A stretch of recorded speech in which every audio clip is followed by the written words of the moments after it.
Hi everyone, আজ আপনাদের মাঝে নতুন একটা রেসিপি নিয়ে চলে আসলাম। চলুন দেখে আসি আজকের রেসিপিটা। আশা করি রেসিপিটা সবার অনেক পছন্দ হবে। ফার্স্টেই পটলগুলো এইভাবে পরিষ্কার পানি দিয়ে ধুয়ে নেব এবং পটলের মাঝে দু একটা গোতা মারে এইভাবে ছোট ছোট করে নিব। এবার পটলগুলো এক পাশে রেখে দেব। এবার আমি আধা ঘন্টা আগে মসুরের ডালগুলো ভিজাই রাখছিলাম, সেই ডালগুলো এবার সুন্দরভাবে বেটে নেব। একটু আস্তে আস্তে থাকবে, একটু মিহি মিহি হবে, পুরাটাই মিহি হবে না। এবার ডালগুলো একসঙ্গে রেখে এবার কিছু যৌবনধারী কাঁচামরিচগুলো দিয়ে দেব। মরিচগুলো ভালোভাবে বেটে নেব। এবার সবগুলো মিশ্রণ এক জায়গায় করে এর মধ্যে একে একে ঝালের গুঁড়া, হলুদ গুঁড়া, লবণ, একটু জিরের গুঁড়া দিয়ে ভালোভাবে মাখিয়ে নেব। ভালোভাবে মাখানো হয়ে গেলে এ পর্যায়ে চুলায় একটা প্যান বসিয়ে দেব।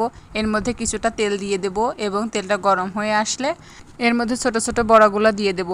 সবগুলো বড়া আমি এইভাবে ছোট ছোট বড়া শেপ করে দিয়ে দিলাম। এবার এক পাশ লাল হয়ে গেলে আমি এইভাবে